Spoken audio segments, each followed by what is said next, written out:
একটা একটা করে কতগুলো বছর আমাদের এগিয়ে চলে, তাই না বন্ধুরা? যেন কিভাবে চোখের পলকে একটা বছর কেটে নতুন বছর চলে আসে। ক্যালেন্ডারের পাতার দিনগুলো একটা একটা করে এগিয়ে চলে।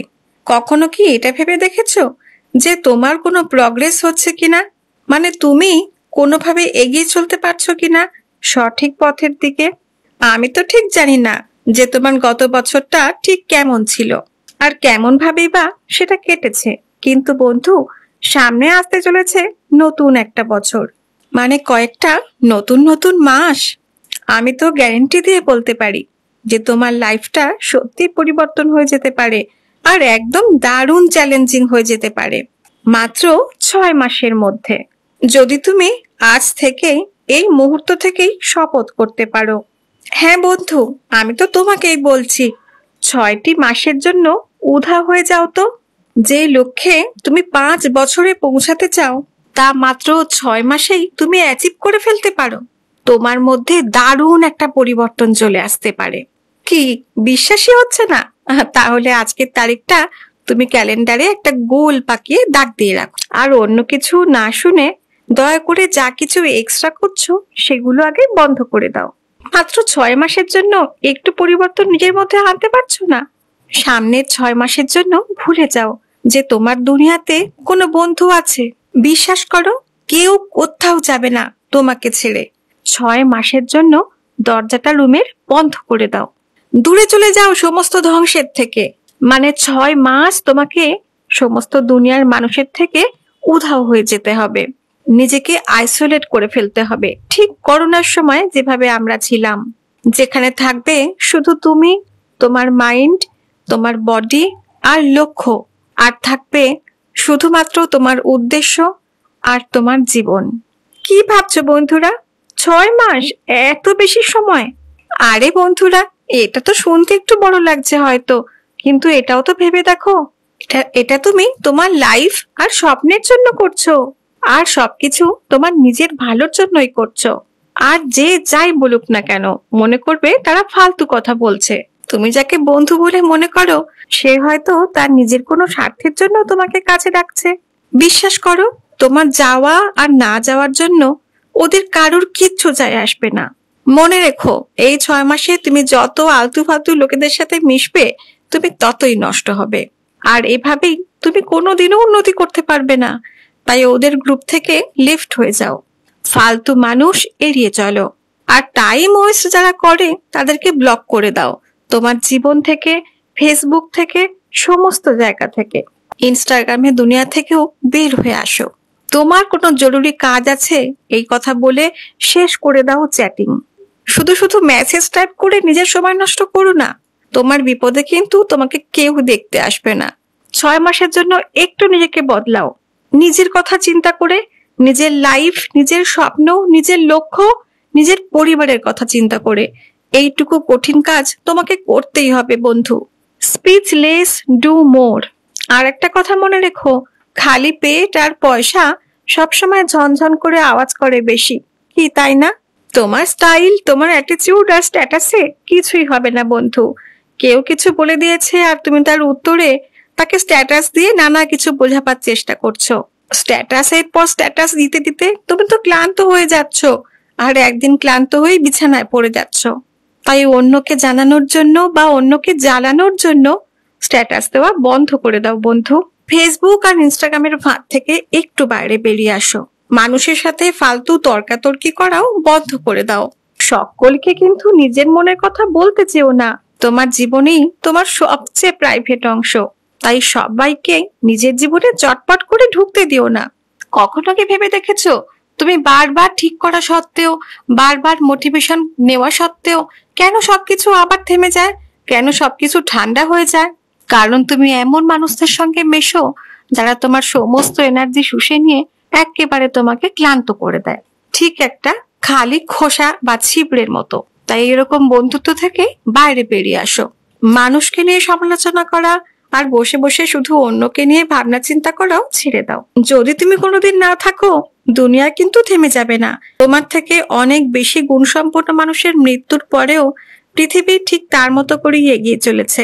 তাতে কিন্তু দুনিয়ার কিচ্ছু যায় আসেনি। তাই তোমারও না থাকা নিয়ে দুনিয়ার কিচ্ছু যায় আসবে না। ও যেভাবে চলছে সেভাবেই সব চলতে থাকবে। মাঝখান থেকে তুমি হারিয়ে যাবে চিরতরে, আর তোমার স্বপ্নগুলো সবই মিথ্যে হয়ে যাবে। ওফ, কি বা যায় আসে কে তোমাকে নিয়ে কি ভাবছে না ভাবছে তাই নিয়ে। আর যদি তোমার এতই বেশি আবেগ থাকে বন্ধু, কেউ কিছু বললে তোমার মধ্যে এত কিছু হিলদোল পড়ে যায়, তাহলে তুমি এই কাজটা করে দেখতে পারো। যার সম্বন্ধে যত রাগ আছে, যত কষ্ট আছে, দুঃখ আছে, সবকিছু একটা কাগজের মধ্যে লিখে ফেলো। এই যে এত খিটখিটে মেজাজ হয়ে যাচ্ছে, ডিমোটিভেটেড হয়ে যাচ্ছ, দিনকে দিন নিজের শরীরের দিকেও কোনো নজর নেই, আর শুধু শুধু টেনশন করেই শরীর খারাপ করছো।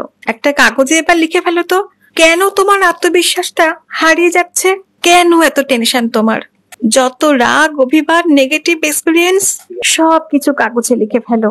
তারপর আগুন দিয়ে তা জ্বালিয়ে পুড়িয়ে একেবারে তছনছ করে দাও।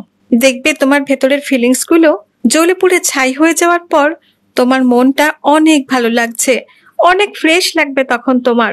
আর যদি মনের কষ্টের কথা বলতেই চাও, তাহলে মানুষকে না বলে সৃষ্টিকর্তার কাছে বলে দেখো।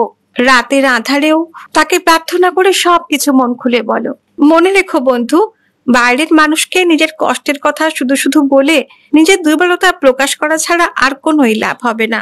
তার চেয়ে বরং সৃষ্টিকর্তাকে জানিয়ে আধ্যাত্মিক শক্তি অর্জন করো।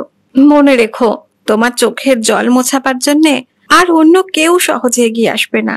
যা করার তোমাকে নিজেকে একা একাই করতে হবে।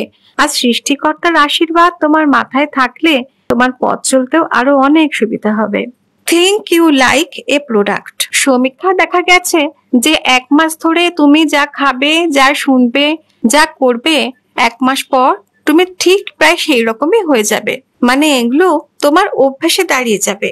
ঠিক যেমন লোহা 21 দিন চুম্বকের সঙ্গে থাকলে সেই লোহার পেরেকগুলো চুম্বকের মতন হয়ে যায়, কিন্তু আবার কিছুদিন দূরে থাকলে সে আবার লোহায় পরিণত হয়। মানে যেমনটা ছিল তেমনই হয়ে যায়। তুমি হচ্ছ তোমার হ্যাবিটের গোলাম, মানে অভ্যাসের দাস। তোমার হ্যাবিটই নিশ্চিত করবে তোমার সাকসেস। নিজেকে একটা প্রোডাক্টের মতো ভেবে দেখো তো। এটা ভেবে দেখো তো, যদি কোনো ভালো গাড়িতে হঠাৎ করে খারাপ তেল যায়, তাহলে সেই গাড়িটা কত দূর চলতে পারবে? ঠিক তেমনই তুমি তোমার ব্রেনকে যত ভালো জিনিস দেবে, ততটাই ভালো ডিসিশন নিতে পারবে তুমি নিজে। তোমার হাতের ওই মোবাইলটাও তো মাঝে মাঝে আপডেট নেয়, কি তাই না? তাহলে তুমি কেনই বা নিজেকে আপডেট করছো না? ওফ, কেন নিজের মাইন্ডকে খারাপ অশ্লীল ভিডিওতে ডুবিয়ে রেখে দিয়েছো? কেনই বা একটার পর একটা রিল দেখছো আর নাটক সিনেমার জগতে ডুব দিয়ে বসে আছো? আজ থেকে এইসব বন্ধ করো আর নিজের মাইন্ডকে 100% ফ্রেশ করে ফেলো। জানি মাঝে মধ্যেই তোমার মেজাজ খারাপ হয়ে যায়, লক্ষ্য আর উদ্দেশ্যকে ফোকাসই করতে পারছো না। এর পেছনে কিন্তু আর একটা কারণও লুকিয়ে আছে। সেটা হলো তুমি তোমার শরীরকে ভালো সঠিক পুষ্টিকর খাবার দিতেই পারছো না। হয়তো দেখো, যত সব জাঙ্ক ফুড বা অস্বাস্থ্যকর তেলে ভাজার খাবার তুমি খেয়ে চলেছো। মনে রেখো, খারাপ তেলে যেমন গাড়ি নষ্ট হয়, তেমনি খারাপ খাদ্যে কিন্তু তোমার শরীর আর মস্তিষ্কের ক্ষমতাও নষ্ট হয়ে যায়। প্রত্যেক সপ্তাহে অন্তত 4 দিন করে কাঁচা বাদাম খাওয়া শুরু করো। এই কাঁচা বাদামের মধ্যে থাকা ওমেগা 3 ফ্যাটি অ্যাসিড তোমার ব্রেনকে আগের থেকে আরো অনেক সজীব করে তুলবে। আর সেই সঙ্গে টাটকা ফলমূল খাওয়া শুরু করে দাও। এতে করে তুমি পরিবর্তন দেখতে পাও কিনা, বা তোমার মনোযোগের পরিবর্তন হয় কিনা, আমাকে কমেন্ট করে জানাতে ভুলো না কিন্তু। শরীর অতিরিক্ত বেশি মোটা হয়ে গেলে জিম অথবা এক্সারসাইজ শুরু করে দাও। তুমি যখন লাইফে কিছু সত্যি করতে চাও, সেটা করার জন্য তোমার তো এনার্জি থাকা বিশেষ প্রয়োজন। যদি তোমার শরীরটা তুমি ঠিকঠাক মতো গড়ে নিতে না পারো, আর শরীরে যদি অতিরিক্ত ফ্যাট জমা হয়, এনার্জি না থেকে ক্লান্ত হয়ে পড়ো, তাহলে তুমি কোনো কিছু করার মতো শক্তি হারিয়ে ফেলবে বন্ধু। তাই আগামী 6 মাসের জন্য অন্তত নিজেকে একটু পাল্টে ফুলে দেখো। সবার আগে খাদ্য অভ্যাসটা চেঞ্জ করো, বডিকে ভালো কিছু দাও। শুধুমাত্র টেস্টের জন্য খেও না, জীবন্ত খাবার খাও, জীবনকে ভালোবেসে খাও। তোমার মাইন্ড মানে ভেতরের জেনারেটরটা ভালো কাজ করবে, নিজেকে একদম ফুরফুরে লাগবে, মেজাজটাও খুশি খুশি থাকবে, মনে হবে যেন তুমি পাখির মতো আকাশে উড়ে বেড়াচ্ছ। এবার যখন নিজের শরীরকে অনেকটা প্রস্তুত করে ফেলেছো, তাহলে একটা নোটবুক বা ডায়েরি নিয়ে লিখে ফেলো যা যা লক্ষ্য, তোমার সমস্ত স্বপ্নগুলো, কি কি করতে চাও, কি হতে চাও, 1 বছরে কি করতে চাও সেটা অন্য জায়গায় লেখো, 6 মাসে কি করতে চাও সেটা আলাদা লেখো, আর এক সপ্তাহে কি করতে চাও সেটাও আলাদা লেখো। এভাবে এমনকি এক এক দিন মানে দৈনিক কি করতে চাও সেটাও লিখে ফেলো। নিজের গোলকে যত ছোট করে অ্যাচিভ করবে তত তাড়াতাড়ি তা অ্যাচিভ হয়ে যাবে। আর যত বেশি অ্যাচিভমেন্ট বাড়বে তোমার আত্মবিশ্বাসের শক্তিও ততই বেড়ে যাবে। সবকিছু কিন্তু একদিনে রাতারাতি হওয়া সম্ভব নয়। তার জন্য তোমাকে পরিশ্রম করতে হবে, ডিসিপ্লিন মেনে চলতে হবে, আর অনেক ধৈর্যশীল হতে হবে। শুধুমাত্র মোটিভেশন দেখে বা শুধু বই পড়ে কিছু হবে না। সবার আগে নিজের মনকে নিজেই পরিচালিত করতে হবে, নিজেকে নিজেই শাসন করতে হবে। তোমার উদ্দেশ্যও তোমার কাছে ক্লিয়ার হতে হবে। আমাদের ভিডিওগুলো যদি তোমাদের ভালো লেগে থাকে তাহলে অবশ্যই লাইক আর শেয়ার করে দিও, আর চ্যানেলটিকে সাবস্ক্রাইব করে আমাদের পাশে থেকো।